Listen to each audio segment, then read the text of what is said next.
welcome to Did You Know, the podcast, your host, Richard Utley, dedicated to the African American viewers. The program is aimed to celebrate African American culture and deal with the real and relevant topics that impact the everyday lives of the African American community through frank and insightful dialogue with local and national influencers.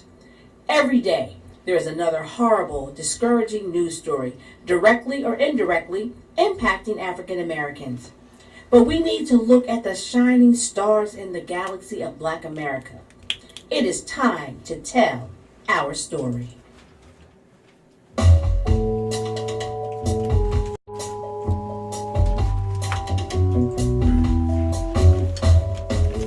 Good evening, and welcome to another Did You Know? Well, I got a very enlightening program this evening. I think that you will find it interesting. I think you will find it intriguing. And I made up my mind that we need to do stories that affect our lives.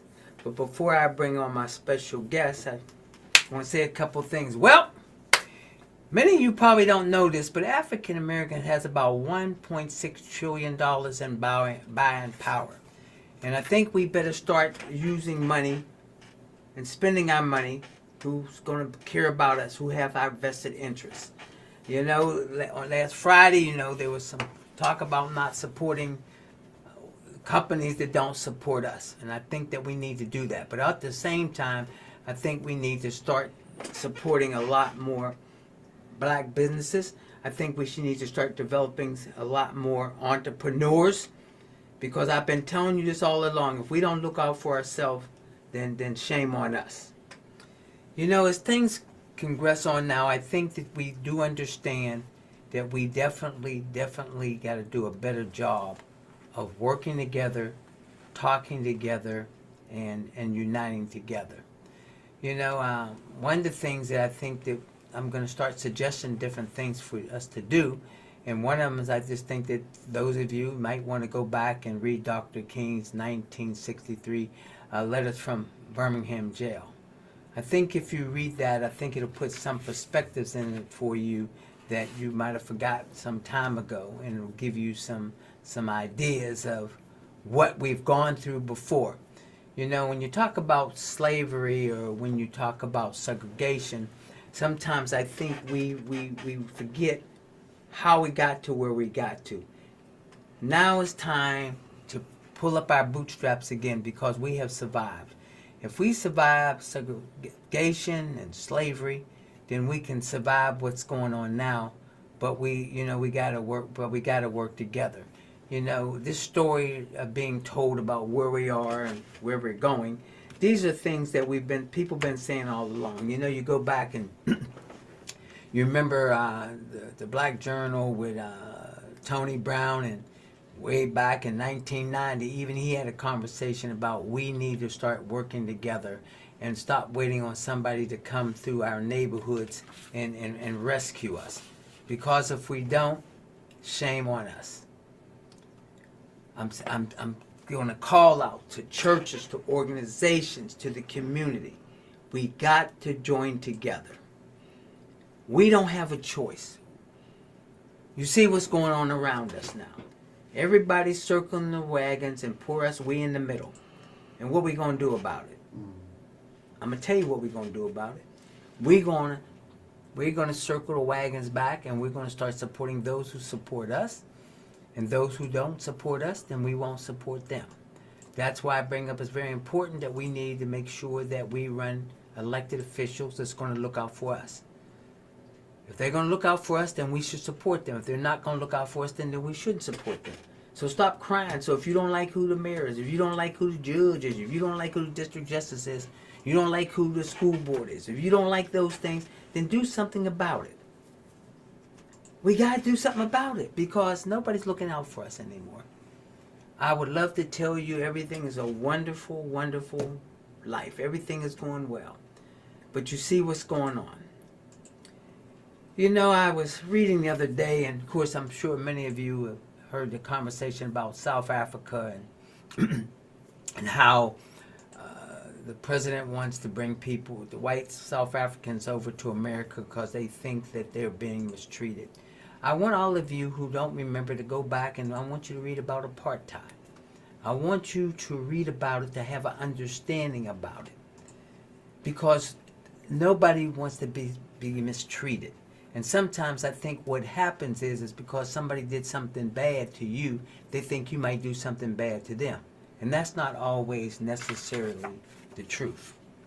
You know, I've also talked about history, and so I'm going to give you my history lesson this week. Each week I'm going to give you something different, and I want you to look it up. I'm not going to give you all the information.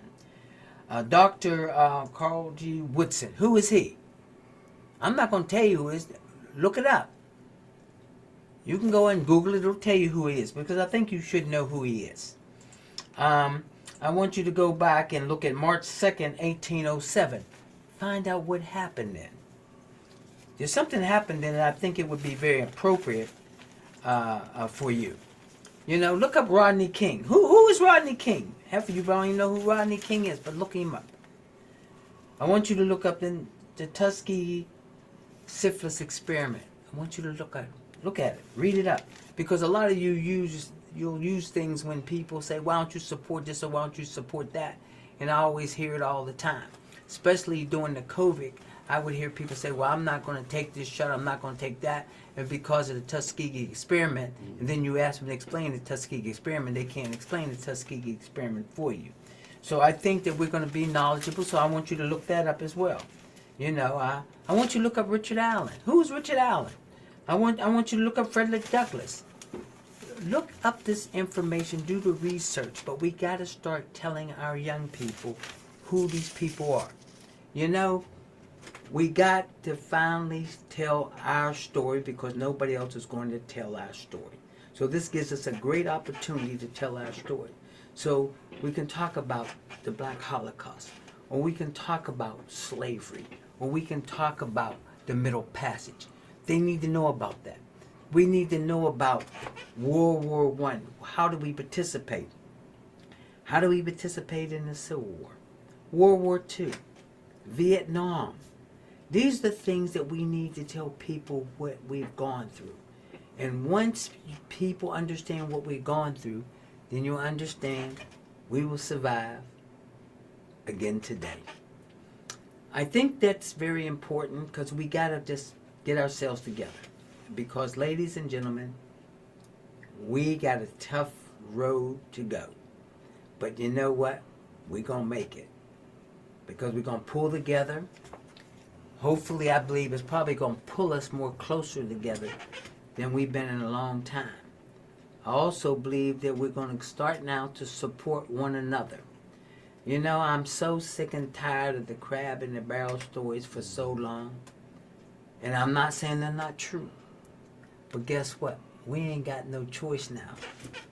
We're going to have to reach back and pull this person out. We're going to have to reach back and pull that person out.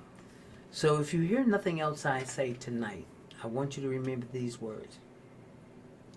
We got to come together and help one another. Got it? We got to work together, and we got to help one another. Well, you know, I'm going to play my little song here. You know, I told you I'm going to play this every program. Where don't you weep? It's too late now. Ooh, Mary, tell mother, don't you know? Well, ladies and gentlemen, we got a lot of problems in our community. Some we want to address, some we don't want to address. Sometimes we act like they don't exist, but they do exist. So I'm going to try occasionally to bring different people and to give you a different perspective to try to help you out. May not you, but somebody that you know. You know, I'm going to start bringing people on to deal with mental health, because we have a lot of mental health problems. I try to bring people on that's been incarcerated, because we need to know what they went through, how they got to where they got to, but how they've changed around. Because we all have family members. All of us, if we want to be honest, that usually with something that we talk about, we're affected by, whether a relative's been incarcerated, whether a person's been murdered, whether a person has this. And so my feeling is to try to bring people in to help us to understand certain things or where they can go to get help. So tonight I decided I have a top-notch individual on tonight, and I think the story she's going to tell and who she is plays such a very important part in our community. And the reason I'm saying play a very important part in our community, because sometimes we don't want to acknowledge it, but we're going to acknowledge it tonight. My dear guest over there. Hello, everyone. I'm Yolanda Edrington. I'm the CEO of Respect Together. So, okay, first of all, before I ask them who you are, tell them what Respect Together is. So Respect Together, we were formerly the Pennsylvania Coalition Against Rape. Respect Together is an organization that works to prevent sexual violence in all its forms, and that's against everyone, and also works to advocate for survivors of sexual assault across Pennsylvania and also nationally. Okay, before we get into the nitty-gritty, tell us who you are. Tell us how you got to where you got to, your vision. You know, I always ask my guests when they come in, who are they? Where they come from? Tell everybody who you are and where you came from. All right. Well, again, my name is Yolanda. I'm from right here in Harrisburg. I am a military brat, moved around as I was younger, but I've been here in Harrisburg probably 40 plus years. No, without talking about my age, but I've been here a long time. My family is from here, the Edringtons, that grew up right over here on Schuylkill Street. My dad is Wayne. Most people know who that is, but so I love my community, and I see Harrisburg as my community. Have worked in multiple helping systems since the late 90s, starting off in community corrections. And I always talk about how Harrisburg has supported me in every endeavor that I've ever had, because it is about community, it is about spreading information to prevent different forms of violence, and also to make sure that just like someone told me some information, that I'm also passing it along, that it doesn't just sit in my head and never go anywhere. And I like to believe that all came from what my grandparents, my parents, being information providers and always wanting to share and be there for their community, whether that community be family, friends, or even a coworker, to be just be there for them as they move into whatever space that they're in, to be helpful and to be safer and healthier in that space. So that's been my driving force. I play the same role in my own family. So I'm not surprised that that I wound up in helping systems throughout these years. Okay, now it used to be Pennsylvania Coalition Against Rape, and now it's changed to Respect You. How did all that come about? Yeah, so Respect Together, we are turning 50 this year. Back in 1975, was called the Pennsylvania Coalition Against Rape, because during that time, that was the biggest focus point, was to bring information to, so we have the rape, I'll start here first. We have the rape crisis centers across Pennsylvania. Mm-hmm. So like if you're familiar with YWCA in Harrisburg, or the YWCA in Lancaster, just naming some names that folks might be more familiar with, those are rape crisis centers, dual programs where they assist with sexual violence, domestic violence, intimate partner violence, all those different things.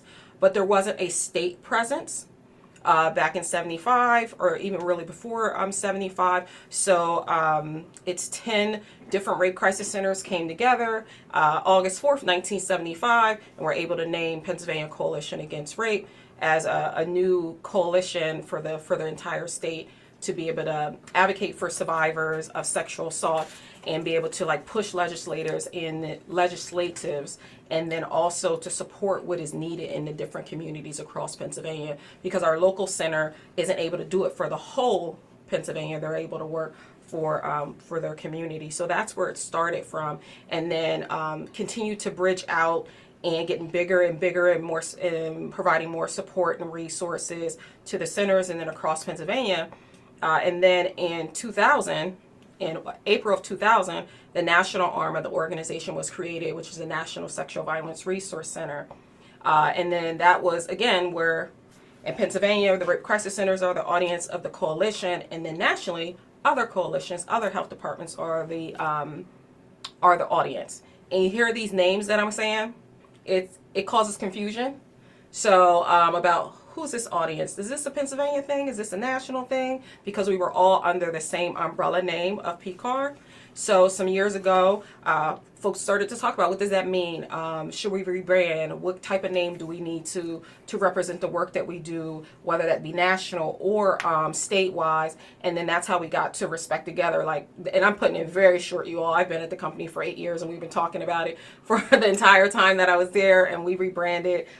This August will make 2 years of this new name. So it was a long conversation of understanding like what the implications would be and things like that. But this gives the opportunity with the umbrella name of Respect Together to be able to house the two divisions, the Pennsylvania Coalition to Advance Respect, which has also been rebranded, and then the National Sexual Violence Resource Center. So we just have two arms of the organization, one focused state, one focused national, but all under the umbrella of Respect Together. And like I said, I've been here 8 years. For 7 years, well, I've been in this role about a year, and before that, I oversaw the national work as the COO. So I've been with the company a pretty long time.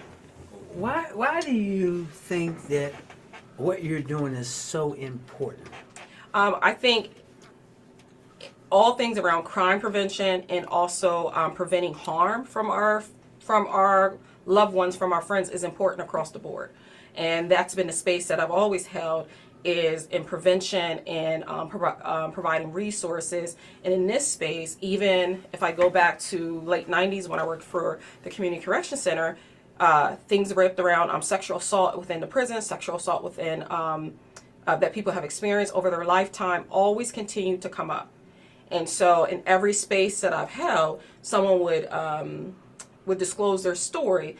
Oh, I was assaulted, or I experienced sexual harassment. All these different things have many people, if they feel safe in the space that you've created, will be able to tell you their experiences over their lifetime. And then now I had the opportunity to work for a company, work with a company and our partners that really work to support victims of sexual assault, and then also the work to prevent sexual assault on a larger scale, inside our homes and on a larger scale. What would you say to define for me the definition of what the kinds of things that you're so concerned about, and to tell the audience things that you know that might have happened to them, but they don't want to put it in that particular category? Yeah, it's a stigma around the word sexual violence. Like within the organization, we did a study to talk about words, to talk about messaging, to understand what resonates more with people. Like even saying the word, like when we talk about Pennsylvania Coalition Against Rape, that automatically people connect that to rape and rape only, women only, or sometimes they connect it to children, but sexual violence is across the full gamut. We're talking about sexual harassment, we're talking about catcalling, we're talking about grooming, we're actually, when rape happens, all these different forms from just glaring all the way to rape. It's a whole gamut in between there that most people don't want to tie to. Well, I'm not even gonna say most people, some people don't want to tie their experience to that word, to sexual violence. May want to not see it as, because of the culture that we've created around that, really that's what it is, that, oh no, that must be the victim's fault. So now I have to work with that too, because now the person that caused the harm doesn't have to take accountability, but people want the victim to take accountability for something they had on, or this and that, and it's always, it's leaning towards the victim instead of the person that caused the harm. We want to ask the victim all these questions and not leaning back in on the person. So, it's easy for me to like come to the point of like, yeah, why would I want to say, or why would I want to divulge that this happened to me when you're just going to blame me and I didn't do any harm to myself? This person caused harm. So how do you make those people feel comfortable? And the reason I'm asking you that question is because I'm pretty sure that some people out there in my audience, could you give them some to connect? Yeah, absolutely. So for first part is like creating, and I know we say this all the time, like a safer space. And really that boils down to, are you listening? Are you listening to just react? Are you listening just to ask questions? But make sure that you're listening and that you're being supportive in the fact that, like, you're not victim blaming. So what type of relationship have you created with that person? Or if you're an employer, really, what type of culture or environment have you created within your workplace that you would support and hear someone if they came to you and say, oh, they were sexually harassed? It's the same concept of when we think, and I'll lean on the work part because a lot of times people understand the sexual harassment part about it. Now, picture that inside your home. What part did you need or would you want from an employer to create a healthier environment, a safer environment for you to be able to talk? Now you need to do that same thing and even more for your loved ones and your friends within your own circle that you've created over your time. Have you created that space for them? And vice versa, have they created that space for you? I mean, you brought up the word blamed, and I guess, so what can you do to try to prevent it? Because as you said, the blame game has always been a word that I've always heard, even though we know that when you talk about sexual harassment or sexual violence, it could be male, female, and children. And people sometimes try not to put it in that category. They may only put it in females or children, but it's everybody. Right. So how do you give those people that might be out there listening, that's on the cuff, that kind of need a little pushing? Pushing as in to get resources or to change both, behavior? both of them. Well, we'll start about thinking through what prevention even means. So earlier, when the show was first coming on, you were talking about how community needs to come together, how community needs a support.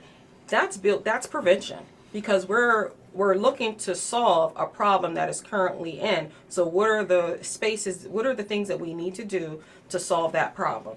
And as we start to do these things, what it does is prevent this problem from happening again. Same thing with, like, I always use seatbelts. Seatbelts weren't a huge thing when I was born. There were people that came home from the hospital in their parents' arms, sitting right in the front seat, and you drove home. But now with information, and that's been going on for many, many years, we know seatbelts save lives. Same thing with smoking sensations, things that have come on. We know that, and I'm thinking this might have been back to the 80s, where smoking can lead towards lung cancer. We know that. That's a fact. That's studies that come along with it. That's prevention too, when they're telling people not to smoke or not to secondhand smoke and all these different things. This is the same concept. When we work together, when we are recognizing behaviors, and then even setting up body autonomy when we're so young. And I'll use this as a self story. Well, I have 2 adult kids and then 1 teenager.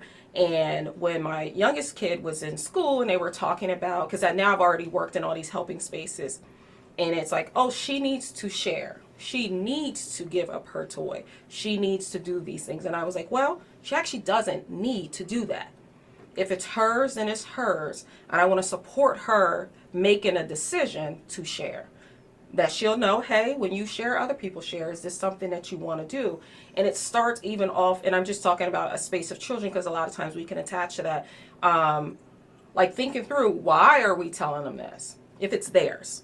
If it's their own personal thing, why are we telling them this?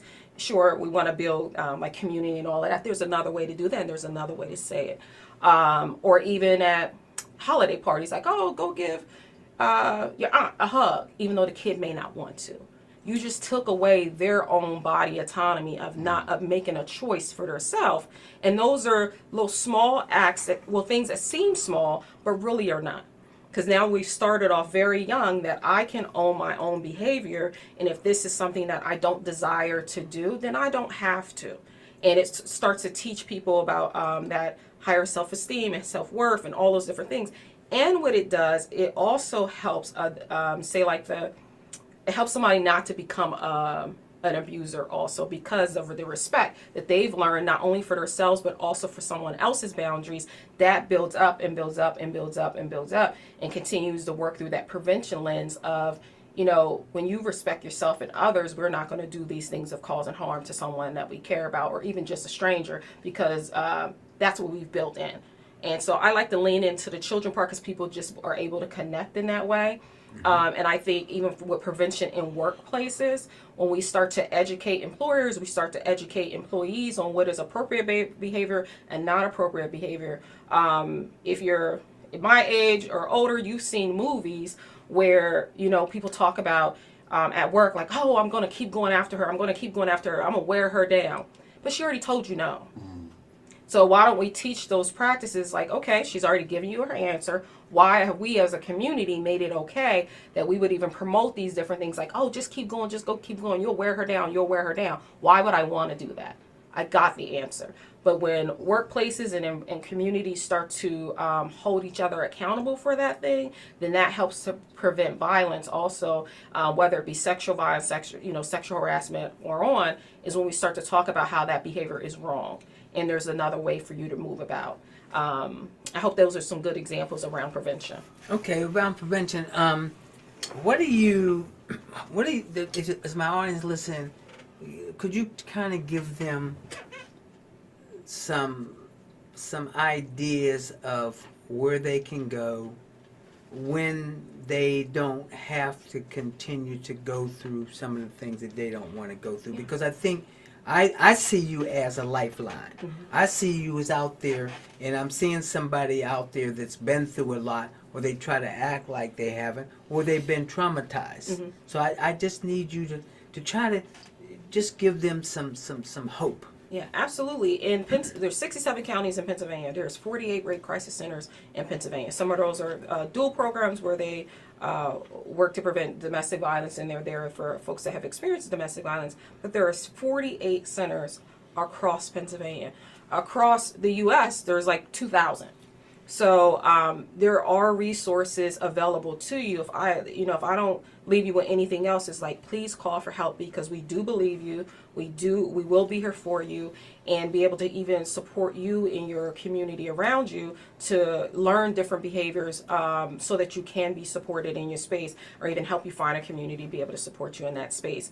And a lot of things that people don't connect to, like violence, is even food insecurities. A person that has a food insecurity is at a higher rate of being assaulted. That's a person with housing insecurity, food insecurity, all those things, because now I have to lean in on this person to provide this for me, and I may make a decision to stay because of those things.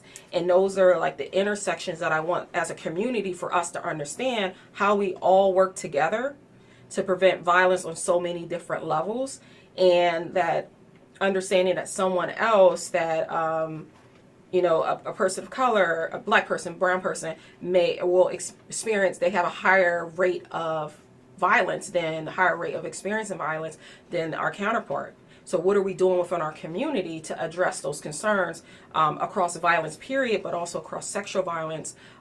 Earlier today, I got to meet with Steve Early, and we were just talking about these same different things, and he's with Community Aid Foundation, of talking through like the different roles that we play together as an organizations or people within the community to be able to help prevent these different things that are happening, or be able to give a resource like, sure, maybe my organization doesn't do it, but let me connect you to this other organization that will be able to help you out.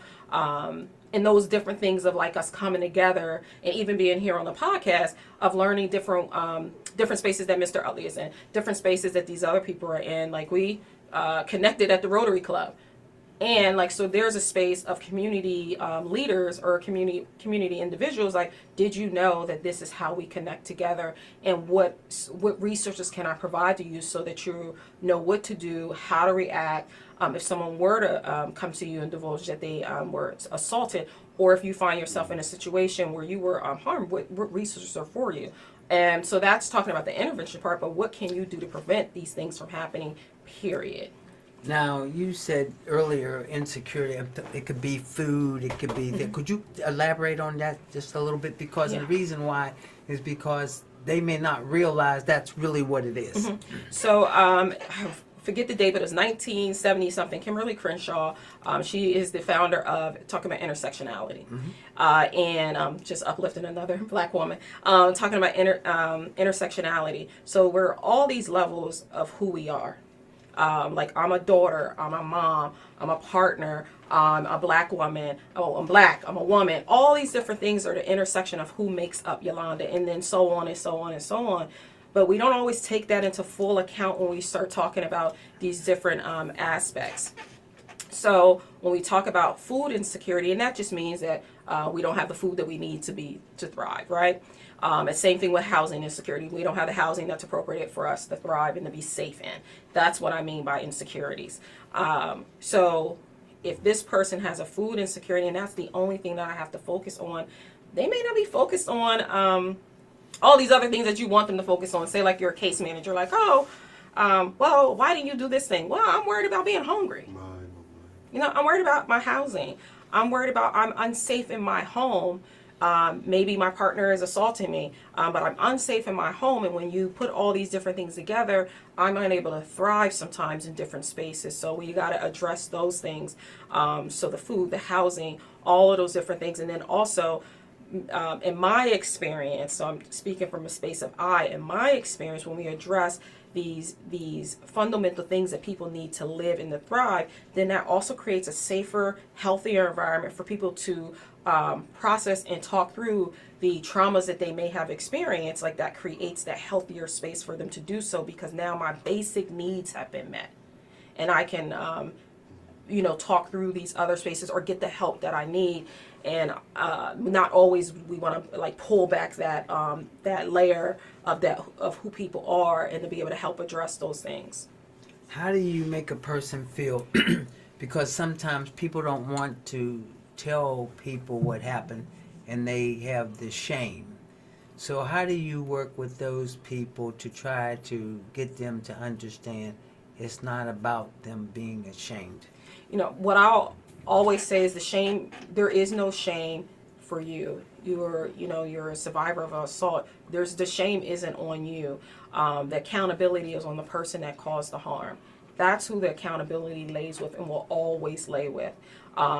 And I can talk as much as I desire, but are my actions matching what I'm talking about? When someone says something to me, or do I automatically got a question for them? Do I automatically want to know these different things? Do I stop them when they're talking? Are my facial expressions matching what I'm saying? Am I going to go tell their story to the next person just because that's their cousin? How safe have I created this space for someone to be able to come and talk? And then you may be the best friend that the person could possibly have, but they have to tell their story in their time. And what we can do is support and provide this space for someone to do so. And that's, still sticking in the thought process of victim support services. And I'll continue to lean in that there's a both space for us to hold to support victims of violence, victims of sexual assault, and to promote prevention throughout our spaces, that we got to do both at the same time. So we don't so that there aren't more victims come, we got to create a space of prevention. So now there's different levels of assault. Like, so I'll flip it a little bit and ask you about because there's violence, and there's a lot of people scared to say anything, or no is no, and sometimes people don't understand that.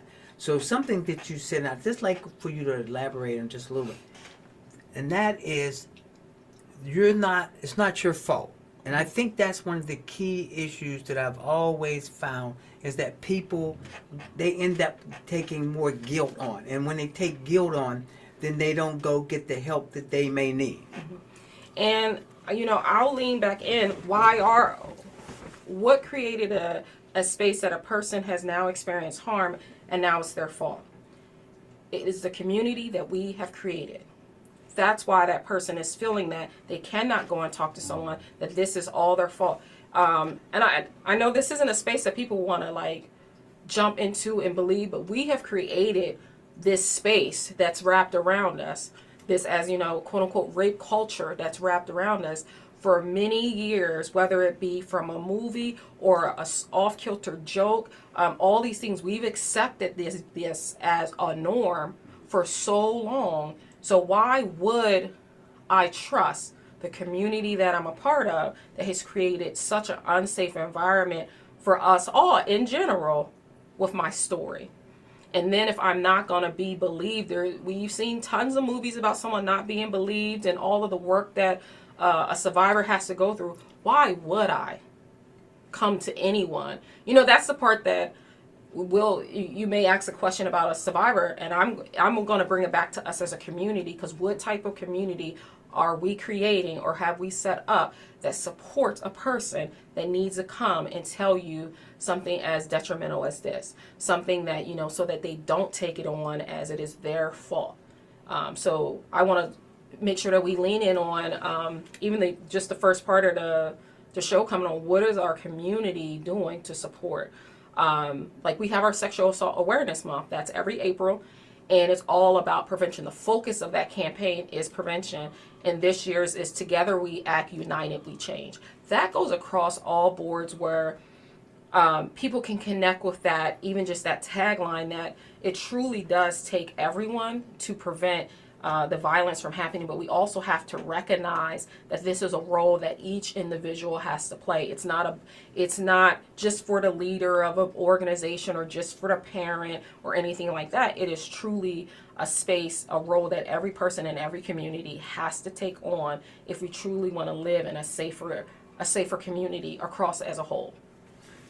So would you say we have a lot of work to do as a community to get people to feel comfortable? Because anytime you talk about sexual violence and sexual whatever, it's always so negative, and it's taboo. Mm-hmm. And it's been taboo for all of these years, going on.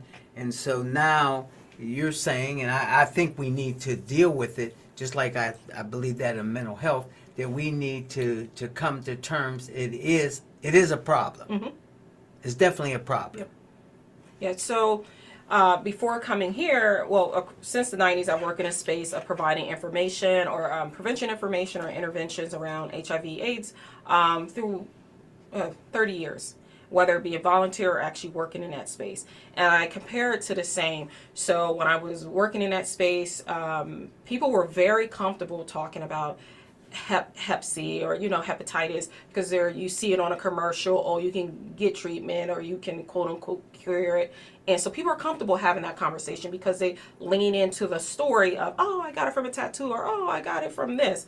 They can, not saying that somebody didn't, but I'm just saying that's very old data. But they can lean into that and feel so comfortable talking about Hep. But when it comes to HIV, no one wants to talk about HIV. It's just a lot of oh, that was something you did or something that person did, and not talking about the ways of living healthier or the ways of the prevention part around it. People are very uncomfortable with talking about that part. And I compare that to sexual violence and, say, domestic violence. People are more comfortable with seeing a commercial or talking to a person that's experienced domestic violence, oh, well, here's how we support that person, and jump straight into it and know exactly what to do. But when it comes to sexual violence, we want to put that under some type of cover. Oh, no, that's for women over there. She did this. She set herself up. She was out at night. She had that outfit on. And not want to own the accountability that the culture around has accepted this type of behavior from the person that caused harm. That it literally has nothing to do with her, because she didn't do anything wrong but go outside, or even be inside her home, being just a person. So that's the part around, I think there is an absolute role for us to play, but it starts from even spaces like this of creating the conversation, and not limited to women or children, because 1 in 6 men will have experienced sexual harm.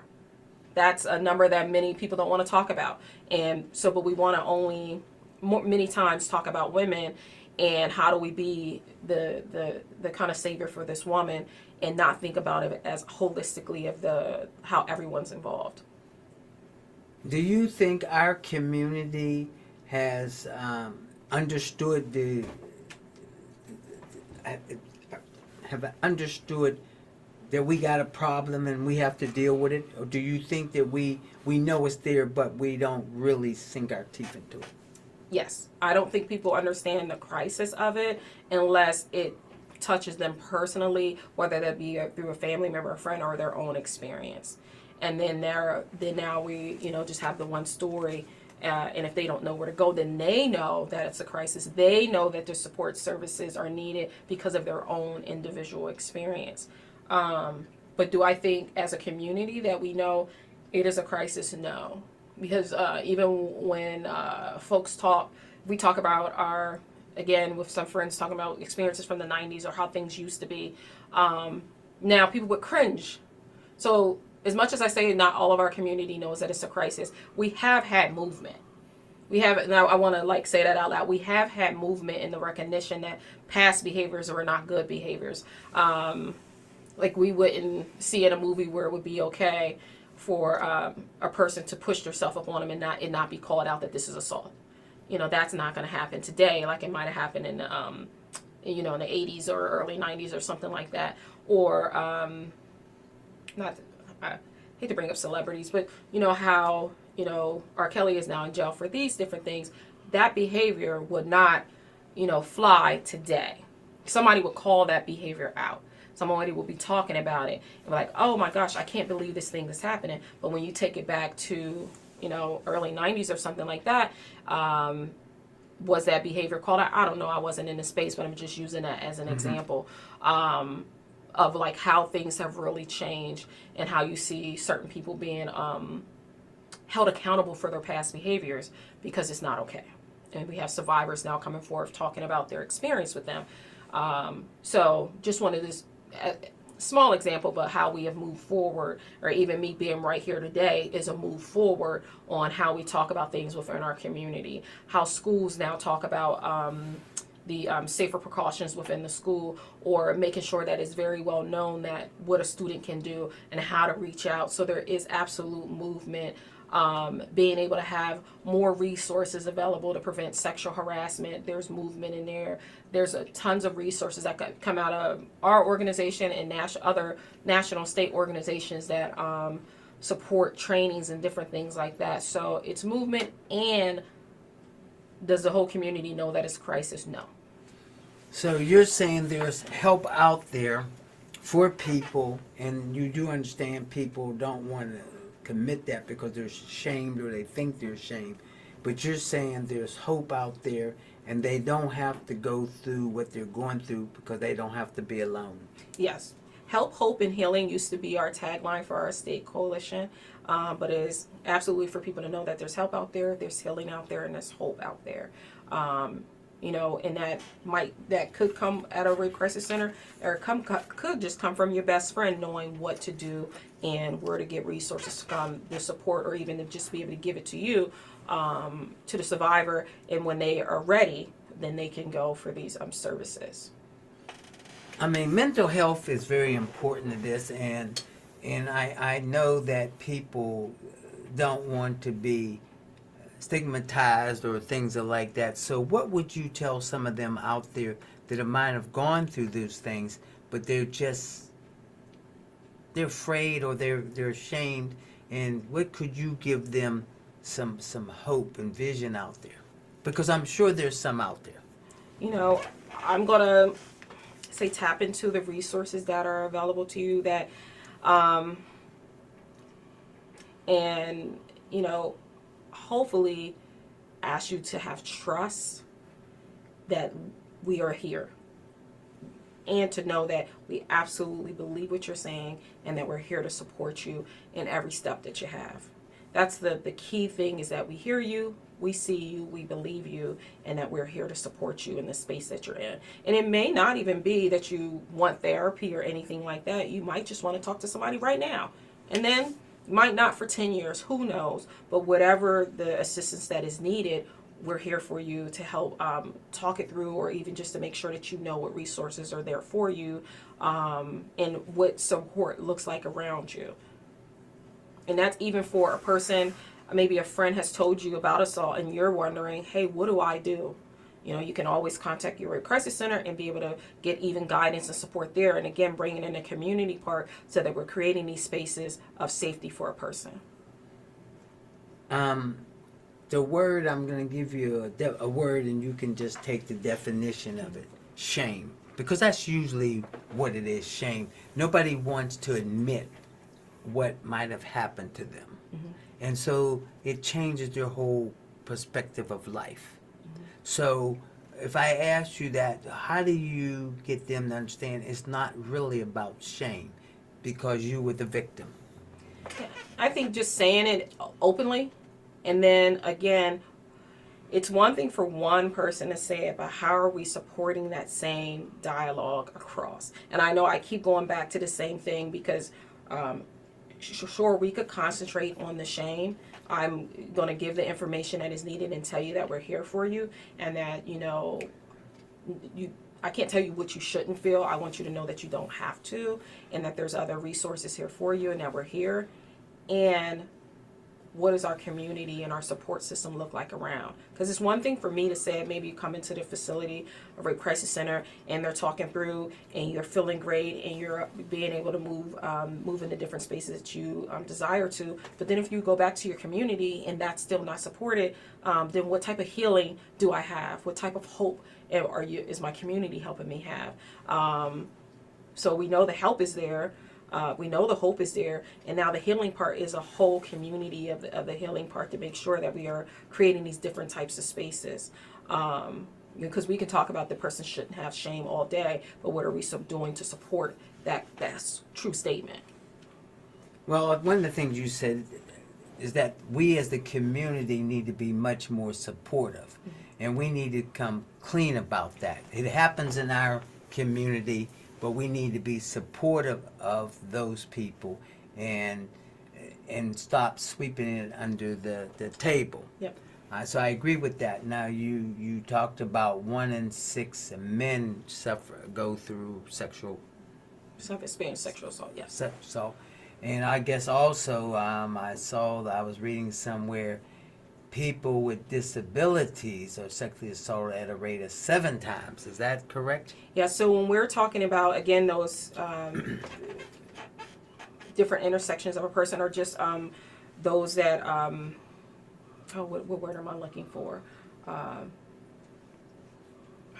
don't want to say minorities, but different groups of individuals will have, just from studies saying that they have experienced more or more apt to sexual violence than others, because if I have a disability and maybe I'm just trying to think of one person with a disability, like if I'm not able to speak for myself, or if I'm not able to do these things, or if I need a caregiver for a lot of things, and maybe that caregiver is a person that's assaulting me, like what spaces are we creating, what parameters are we putting around that space to be supportive of the individual?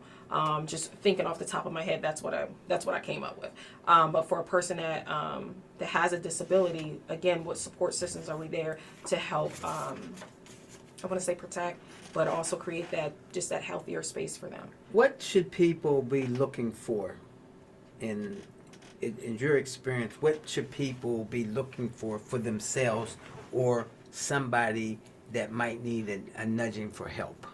I don't think it's really a thing that somebody should be looking for. Okay. I believe that as a human being, okay, what are you doing to create the environment around you that you would want somebody to come in at? So I'm not going down the street looking for survivors of sexual assault for me to talk to because I work here. Okay. What I'm doing as a person and as a human being and a community member is setting up myself in a space that I'm open to a conversation. I'm creating a supportive environment for you if you decide to talk to me.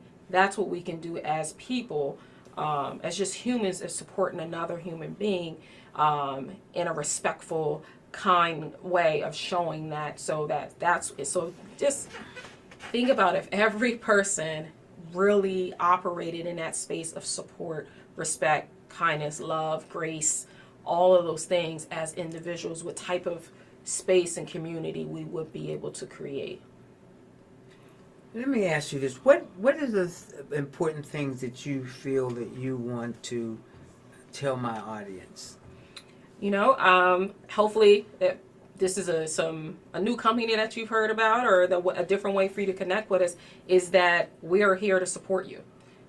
Whether that means that you want to learn more, you want to connect with your employer, you want services for yourself, that we are here to support you, whether that is on because I know you have a wide audience, whether that's in another state or a territory. That's where we have our national arm, or if you're in the state of Pennsylvania, we're here to support you and what your next steps may be. And maybe it's just, maybe it's legal advice, maybe it's this, maybe it's that, but there's different ways for you to, for us to make sure that we're here for you as a person, or even as your community, your family, your employer, whatever that may be. You're not alone. But as you said, we have to start to take some responsibility in terms of a community. So when you say we have to take some responsibility as a community, what are some of the ways you think we should do that? I'm going to take it back, because this is where you started talking about. If we think we do our history, start doing some lessons learned from the civil rights movement on how we connected together and worked together, even having meetings in our churches, having meetings in our homes, and those different things. Not saying that you have to do that, but it was about community advancement. Like, what's our next step, and how do we truly get there, and how do we support each other, and then how do we also deal with the violence that is happening during that time. We already have the guidance. We truly have the guidance on what it looks like to have a supportive community. It's, are we following the practices of our elders that they left the template for us, and did we keep it? Sure, we need to evolve it, but are we truly keeping all those lessons learned?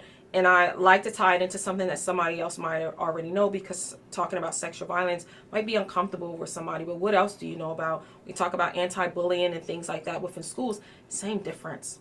Like, we want to prevent violence and prevent harm from happening, whether it's because harm is happening to me because I'm a black woman, or harm is happening to me in these different spaces. Our community has already learned how to get together, already learned how to support, and just needs to continue to do that and take it on to the next step.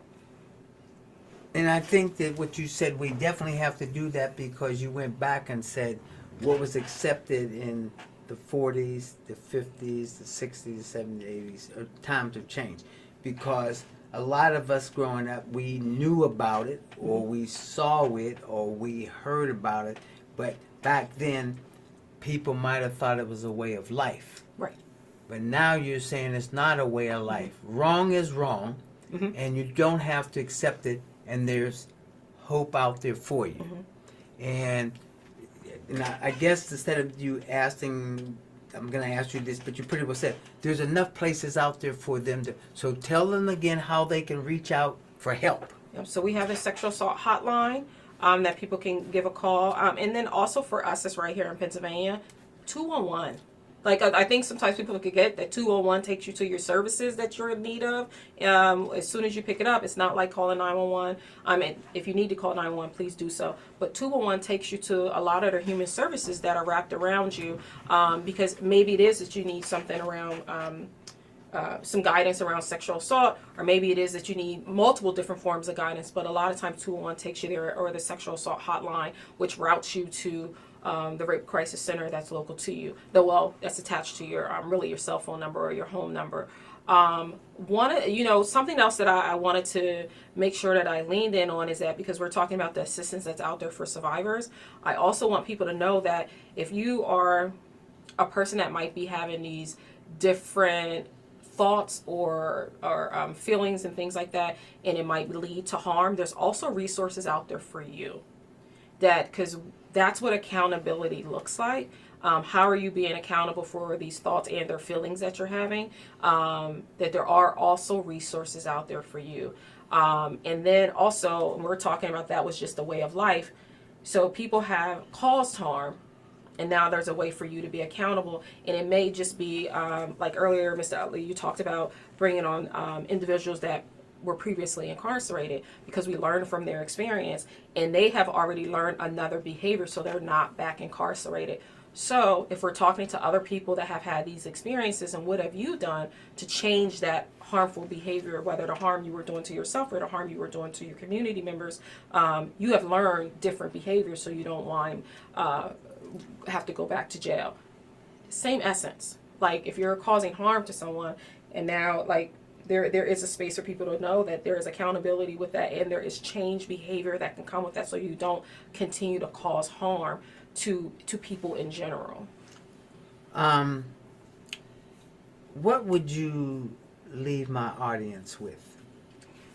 I'm gonna lean back in that, you are heard, we hear you, we see you, and we're here for you.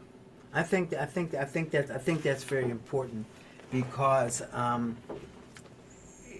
as you said earlier, we need to do a better job of accepting people and reaching out and being much more compassionate. Mm-hmm. I think earlier on we always thought that you had to be cold and hard, and now what you're saying, hey, there's hope out there for you. You got somebody to talk to. Mm-hmm. You want to keep it confidential, you can keep it but the whole thing is, there's hope out there for you. There's resources out there for you. And would you say that there's a lot of people out there that's going through this, and all they really need is to know that some other people has been going through it as well, and you're there to help guide them through? Sure, there are some people that take that space of like connecting through experiences, or just knowing that someone else knows what I'm talking about, or knows what I have experienced, or maybe the road that I'm going to be going down. There's support in that space. There's healing in that space. Doesn't mean that if you come, that's what you have to do, is to be able to share your story with other people. But there is healing in that space, and that is what some people desire when they go through their space. And one of the things that I don't want to do is like just frame survivor as one thing. What I need as a survivor is what I need as a survivor, and what someone else needs may be quite different. But there are all different aspects to what the healing looks like, what the help, hope, and healing looks like for you, and with the different resources that are available, because what I need may not be what somebody else's need. And there's a way to be able to for a community, be supportive in that space also. Yeah. Well, I hope that our audience has gotten a lot out of it, knowing that there's hope. And of course, you have some famous words. So you want to tell us what your famous words are? I'll just, I do some research. Oh. Every person in the community has a role to play in sexual assault. Yes. Prevention. Prevention is possible. That the biggest thing that I want everyone to recognize. Yep, is prevention is possible. That is the mountain hill that I will be on, because if people know it, they will think about it in every aspect of different things that are happening in their lives, in their community, that prevention is possible. And everybody has a role to play. Absolutely. So thank you for reading that. See, I have. Well, thank you very much for coming on. And, well, I hope that you got something out of this. If you didn't get anything out of it, I can say you couldn't get this out. There's hope. And there's help out there. You don't have to go alone. Everybody's got different stories and different situations, and you don't have to carry that burden by yourself. So if nothing else tonight, I want the audience to tell anybody this. You don't have to carry the burden by yourself, because there's hope. Is that it? Yes. So thank you so much. Sure. Be around,